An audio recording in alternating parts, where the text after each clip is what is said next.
Everyone, this is संकेत अतिरम। मैं आप सबको वेलकम करता हूं हमारे इस चैनल में जिसका नाम है इंडियन एंटरप्रेन्योर साहब, जहां पर हम लोग बात करेंगे बिजनेस और स्टार्टअप अपडेट्स के बारे में डेली। तो देखते हैं आज के स्टार्टअप अपडेट्स क्या क्या है। Let's dive in. पहला अपडेट आता है चाइनीज एप्स के बारे में। इंडियन गवर्नमेंट ने और 47 चाइनीज एप्स को बैन कर दिया। इन ऐप बैन हुई एप्स की लिस्ट में ऐप ऐड हो गए हैं TikTok light, share it light और काफी सारे एप्स के लाइट वर्जन भी थे।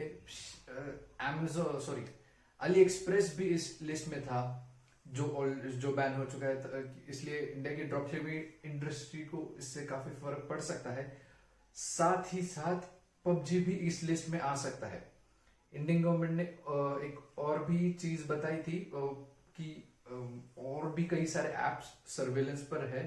लगभग 100-150 एप्स और है जो सर्वेलेंस पर है, और उनके डेटा कैसे वो यूज करते हैं, किधर किधर क्या क्या डेटा वो फेच करते हैं और किधर उनका स्टोरेज करते हैं, ये सारी चीजें अभी हमारा आईटी मिनिस्ट्री चेक कर रहे हैं।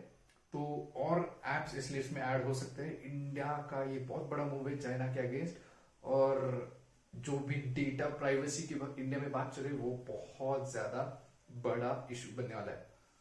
साथ ही साथ ये इंडियन डेवलपर्स के लिए एक बहुत बड़ी गोल्डन अपॉर्चुनिटी भी है, क्योंकि जो भी एप्स बैन होंगी वो इंडिया में बहुत चलती थी। पहले ही इंडिया में उनके काफी अच्छे से कस्टमर बेस डेवलप था। तो इंडियन स्टार्टअप्स के लिए ये काफी अच्छी अपॉर्चुनिटी है कि उनके पास एक रेडीमेड मार्केट है, एक रेडीमेड कस्टमर बेस है जो उन जैसी एप्स को यूज करना चाहता है और ऑलरेडी कर रहे हैं। तो उसको रिप्लेस करने के लिए, इंडियन वर्जन बनाने के लिए एक काफी अच्छी अपॉर्चुनिटी है। और कई बार ऐसा होता है कि मैंने एक चीज ऑब्जर्व की थी, ये जो चाइनीज एप्स है उनके यूजर इंटरफेस बहुत ज्यादा बकवास होते हैं। देख के मालूम पड़ जाता है कि ये चाइनीज एप्स है। तो इंडियन डेवलपर्स के लिए एक और अच्छी बात है कि वो एक स्टेप आगे जाते हुए और अच्छे एप्स डेवलप कर सकते हैं। तो देखते हैं आगे जाते हुए और क्या क्या होता है इन चाइनीज एप्स के बारे में, और वो जो नई लिस्ट आती है उसमें कौन कौन से नाम एडेड रहते हैं। अगला अपडेट आता है ग्रोफर्स के बारे में। ग्रोफर्स अब प्लान कर रहा है अपना आईपीओ लॉन्च करने का by the end of year 2021। Grofers के सीईओ ने ये स्टेटमेंट दिया कि हम लोग अभी एक और स्टेप आगे बढ़ चुके हैं। मतलब वो प्लान कर रहे थे काफी समय से आईपीओ लाने का, पर अब वो एक और स्टेप आगे बढ़ चुके हैं। उनके टीम में एग्रीमेंट हो गया कि सही में हम लोग को आईपीओ लाना चाहिए। तो वो प्लान कर रहे हैं आईपीओ लाना अगले साल के एंड तक। ग्रोफर्स ने उनके नंबर्स भी बताए कि वो जनवरी से प्रॉफिटेबल हो रहे हैं। जनवरी 2020 से वो प्रॉफिट कमाने लग गए, और उनका ये भी प्रोजेक्शन है कि by the end of year 2020 वो लोग काफी अच्छा कैश सरप्लस भी डेवलप कर लेंगे। इस कोरोना वायरस की सिचुएशन की वजह से ग्रोफर्स उन कंपनीज में से था जिसे बहुत ज्यादा फायदा हुआ और जो बहुत ज्यादा एक्सपोनेंशियली ग्रो हुआ। तो इसी की वजह से कंपनी के जो एक्सपेक्टेड टारगेट्स थे वो काफी पहले ही वो हिट कर रहे। तो इसी की वजह से वो आईपीओ का अगला स्टेप ले रहे। पर साथ ही साथ सिर्फ ये रीजन नहीं है, क्योंकि ग्रोफर्स में भी काफी सारे ऐसे इन्वेस्टर्स थे जो चाइनीज थे। चाइनीज सॉफ्ट बैंक ग्रोफर्स में इन्वेस्टर था, टीसेंट ग्रुप था। तो अभी जाहिर सी बात है वो इन्वेस्टमेंट तो कम तो जाने वाली है। तो कंपनी को ग्रो करने के लिए, कंपनी को सर्वाइव करने के लिए पैसे चाहिए होगा, और आईपीओ लाना दूसरा ऑप्शन होता है, या तो इन्वेस्टर या तो आईपीओ। तो कंपनी अब आईपीओ ला रही है। इसी के साथ ग्रोफर्स दूसरा इंडियन स्टार्टअप बन जाता है जो आईपीओ लॉन्च करने वाला है। पिछले वीडियो में मैंने आप सबको बताया था कुछ दिनों पहले कि पॉलिसी बाजार भी प्लान कर रहे हैं 2021 में अपना आईपीओ लाने का। सब ग्रोफर्स भी उस लिस्ट में ऐड हो गया है। तो ये एक काफी अच्छा साइन नजर आ रहा है, क्योंकि क्या हो रहा है, अभी ये सारे जो स्टार्टअप्स हैं, ये सारे जो बड़े बड़े यूनिकॉर्न्स बन रहे हैं वो अभी स्ट्रॉन्ग बनते जा रहे हैं। और इंडिया के स्टार्टअप्स में अगर इंडियन लोग पैसा डालना चालू करें तो इंडिया की पूरी इकोनॉमी के लिए, इंडियन इन्वेस्टर्स के लिए, जो छोटे स्टॉक मार्केट इन्वेस्टर्स होते हैं उनको भी बेनिफिट हो सकता है इन सारी कंपनीज का। अभी तक कैसा हो रहा था, सिर्फ फॉरेन इन्वेस्टर्स को ही बेनिफिट हो रहा था। इन कंपनीज की वैल्यूएशन बिलियन बढ़ती गई, और फायदा सिर्फ फॉरेन इन्वेस्टर्स को हुआ, बड़े बड़े इन्वेस्टमेंट फर्म्स को ही हुआ। अब जब ये कंपनीज आईपीओ लाएंगी तब जाके इंडियन इन्वेस्टर्स को भी इसका बेनिफिट होगा। तो बहुत अच्छे सिग्नल्स आ रहे हैं, बहुत अच्छे साइंस है ये। देखते हैं क्या होता है। और आप अगर किसी एक खास कंपनी के आईपीओ के लिए वेट कर रहे हो तो मुझे कमेंट्स में जरूर बताना कि वो कौन सी होगी। मुझे पर्सनली कहा जाए तो मैं बाईजूस के लिए बहुत ज्यादा एक्साइटेड हूँ और बहुत ज्यादा वेट कर रहा हूँ बाईजूस कब अपना आईपीओ लाता है।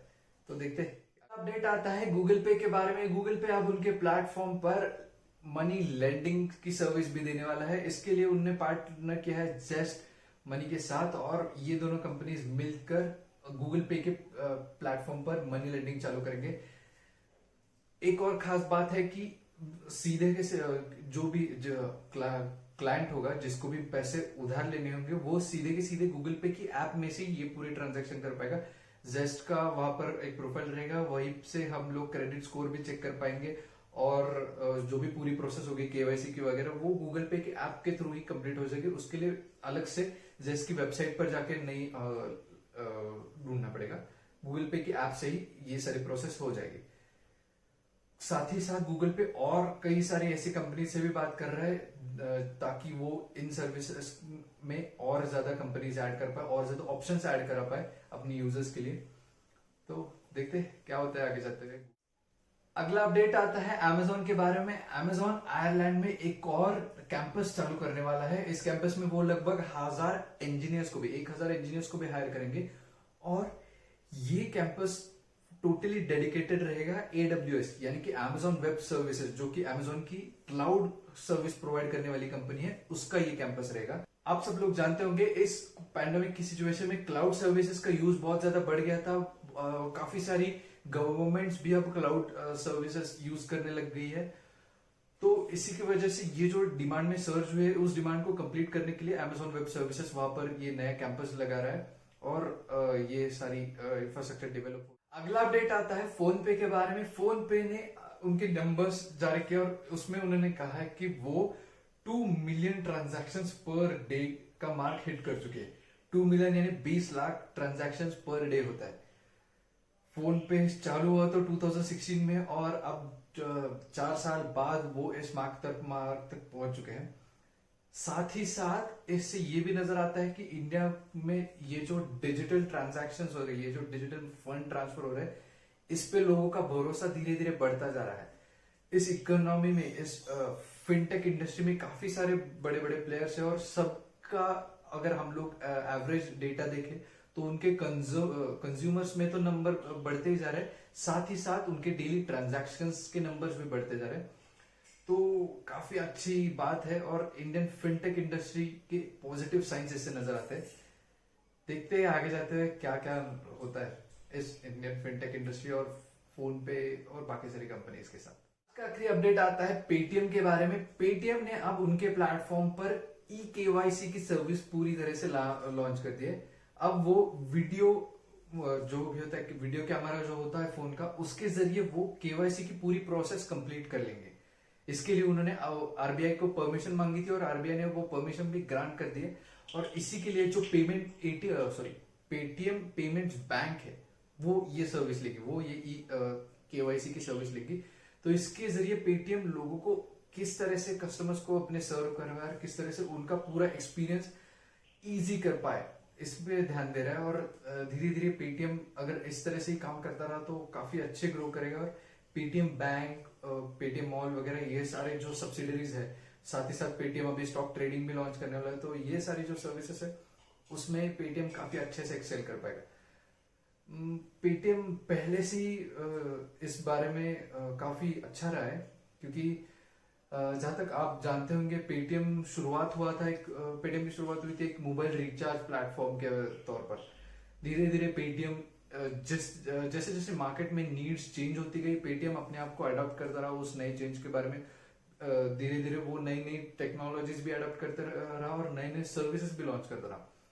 तो इसके लिए पेटीएम काफी अजाइल है, काफी फ्लेक्सिबल है, और एक काफी अच्छी कंपनी जो कहते हैं ना हम लोग की स्टेबल कंपनी है, लंबी रेस का घोड़ा है, उस सॉर्ट ऑफ की कंपनी पेटीएम नजर आती है। तो देखते हैं आगे जाते हुए क्या होता है। तो बस दोस्तों यही थे आज के स्टार्टअप अपडेट्स, और मिलते हैं अगले एपिसोड में कुछ और नए इंटरेस्टिंग स्टार्टअप अपडेट्स के साथ। और चैनल को लाइक सब्सक्राइब करना मत भूलिएगा, वीडियो को लाइक कर दीजिएगा और नीचे कमेंट्स में आपके जो भी सुझाव हो, जो भी आपके मन के कमेंट्स हो, वो जरूर नीचे बता दीजिएगा। हम लोग को वो बहुत ज्यादा वैल्यू करते हैं। हम लोग और पॉडकास्टिंग प्लेटफॉर्म्स पर भी अवेलेबल है, गूगल पॉडकास्ट, स्पॉटिफाई, एंकर, उन सभी जगह पर भी है, वहां पर भी हम लोग को फॉलो कर दीजिएगा और मिलते हैं अगले एपिसोड में।